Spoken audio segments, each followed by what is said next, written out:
ചോദിക്കട്ടെ, അപ്പോൾ നിങ്ങളെല്ലാം ശാസ്ത്രീയമായ കാര്യങ്ങൾ മാത്രം അംഗീകരിക്കും എന്ന് പറയുന്ന നിങ്ങൾക്ക് ജീവനുണ്ടോ എന്ന് നിങ്ങൾ പറയേണ്ടതുണ്ട്. നിങ്ങൾക്ക് ജീവനുണ്ടോ? ഉണ്ടെങ്കിൽ അത് ശാസ്ത്രീയമായി തെളിയിക്കാമോ? എവിടെയാണ് നിങ്ങളുടെ ജീവൻ? എന്താണ് ജീവൻ എന്ന് പറയും? അദ്ദേഹത്തിന്റെ അതല്ല, ഇത് ചോദ്യമാണ് ഞാൻ ചോദിച്ചിട്ടുള്ളത്, അതിന്റെ മറുപടി പറയാം. ചോദ്യത്തിന് നിങ്ങൾ ജീവൻ എന്നൊരു വാക്ക് ഉപയോഗിച്ചില്ലേ? ജീവനെ നിർവചിക്കൂ. അതെ, നിർവചിക്കൂ. ഡിഫൈൻ. അനിർവചനീയമായ ഒരു പ്രതിഭാസമാണ് ജീവൻ എന്നാണ് ഞാൻ പറയുന്നത്. അതായത് നിങ്ങൾക്ക് അറിഞ്ഞൂടാത്ത ഒരു സാധനമാണ് ജീവൻ. ഒരിക്കലുമല്ല. എന്റെ അടുത്ത് ചോദിക്കുന്നത്, നിങ്ങൾക്ക് സയന്റിഫിക്കലി സോൾ, സ്പിരിറ്റ് എന്ന് പറഞ്ഞതിനെ നിങ്ങൾക്ക് ഡെഫിനിഷൻ പറയാൻ കഴിയില്ല. അപ്പൊ അനിർവചനീയമായ വെറും ശാസ്ത്രത്തെ മാത്രം അംഗീകരിക്കുന്ന നിങ്ങൾക്ക് ഒരിക്കലും ജീവൻ എന്ന ആ പ്രതിഭാസത്തെ ഉൾക്കൊള്ളാൻ കഴിയില്ല. അഥവാ നിങ്ങൾക്ക് ജീവനുണ്ട് എന്ന് നിങ്ങൾക്ക് പറയാൻ കഴിയും. ശാസ്ത്രത്തിന് ജീവനെ നിർവചിക്കാൻ കഴിയും, പക്ഷേ സോൾ അല്ലെങ്കിൽ ആത്മാവിനെ നിർവചിക്കാൻ കഴിയില്ല. കാര്യം ശാസ്ത്രത്തിന് ഉള്ളതിനെ മാത്രമേ നിർവചിക്കാൻ കഴിയുള്ളൂ, ഇല്ലാത്തതിനെ നിർവചിക്കാൻ കഴിയില്ല. അല്ലെങ്കിൽ അതിന്റെ നിർവചനമായിട്ട് വന്നു കഴിഞ്ഞാൽ നമ്മളൊരു എക്സ്പെരിമെന്റ് ഡിസൈൻ ചെയ്യാം, അത് ടെസ്റ്റ് ചെയ്ത് നോക്കാം, അത് ഫെയിലായാൽ നിങ്ങളും അക്സെപ്റ്റ് ചെയ്യുമെങ്കിൽ നമുക്ക് ഏതറ്റം വരെയും പോവാം, അത്രേ ഉള്ളൂ. ഇനി എന്താണ് ജീവൻ? ജീവൻ എന്ന് പറഞ്ഞു കഴിഞ്ഞാൽ നമ്മൾ മനസ്സിലാക്കുന്നത് എന്തോ ഒരു സംഗതി, ഇതോ ഇരിക്കുന്ന ഒരു സാധനം, ഒരു സംഗതി എന്നാണ്. ജീവൻ എന്ന് പറഞ്ഞു കഴിഞ്ഞാൽ ആക്ച്വലി നമ്മുടെ ഉപാപചയ പ്രവർത്തനം അതുപോലെയുള്ള എല്ലാ കാര്യങ്ങളും നടക്കുമ്പോൾ ഒരുമിച്ചുണ്ടാകുന്ന ഒരു കാര്യമാണ് ജീവൻ എന്ന് പറഞ്ഞാൽ. ഇപ്പോൾ ഉദാഹരണത്തിന് വളരെ സിമ്പിളായിട്ട് പറയാനാണെങ്കിൽ, ഒരു ഫുട്ബോൾ കളി നടന്നുകൊണ്ടിരിക്കുന്നു, ഫുട്ബോൾ കളി നിർത്തി. ആ ഫുട്ബോൾ കളി എങ്ങോട്ട് പോയി എന്ന് ചോദിക്കുന്നതിൽ അർത്ഥമില്ല. കളിച്ചുകൊണ്ട് എല്ലാ പ്ലെയേഴ്സും ഒരുപോലെ കളിച്ചുകൊണ്ടിരിക്കുമ്പോൾ അവിടെ നടന്നുകൊണ്ടിരിക്കുമ്പോൾ സംഭവിക്കുന്ന ആ ഒരു കാര്യമാണ് ജീവനുള്ളത് എന്ന് പറയുന്നത്. എൻ്റെ മെറ്റബോളിസവും കാര്യങ്ങളൊക്കെ കൃത്യമായിട്ട് നടക്കുന്നതുകൊണ്ടാണ് എനിക്കിവിടെ നിന്ന് സംസാരിക്കാൻ പറ്റുന്നത്. എൻ്റെ ബ്രെയിൻ വർക്ക് ചെയ്യുന്നുണ്ട്, എൻ്റെ ഓരോരോ കോശങ്ങളും ജീവനുള്ളതാണ്, പ്രോപ്പറായിട്ട് വർക്ക് ചെയ്യാൻ കഴിയുന്നതായതുകൊണ്ടാണ് എനിക്ക് വർക്ക് ചെയ്യാൻ പറ്റുന്നത്.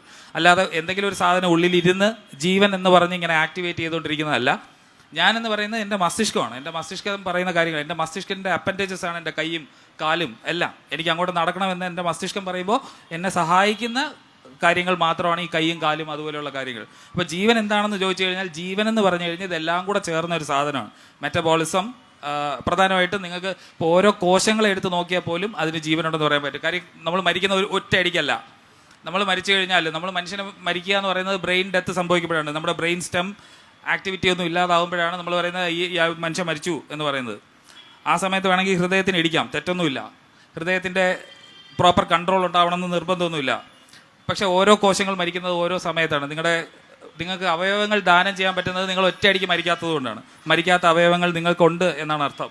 നിങ്ങൾ മരിച്ചു കഴിഞ്ഞാലും നിങ്ങളുടെ പല കോശങ്ങളും ജീവിച്ചിരിക്കും. നിങ്ങൾ മരണമെന്ന് നമ്മൾ സാധാരണ പറയുന്ന ആ ഒരു സ്റ്റേറ്റ് കഴിഞ്ഞാലും പല കോശങ്ങളിലും ജീവനുണ്ടാവും, ഓരോ കോശങ്ങൾക്ക് ജീവനുണ്ടാവും. നിങ്ങളുടെ ഒരു കോശത്തിൽ നിന്ന് വേണമെങ്കിൽ ക്ലോൺ ചെയ്ത് നിങ്ങളെ പോലെ ഒരാളിനെ പിന്നെ ഉണ്ടാക്കിയെടുക്കാനും പറ്റും. അതിൻ്റെ അർത്ഥം മരിച്ചു കഴിഞ്ഞ ഒരാളിൽ നിന്ന് പോലും പറ്റും.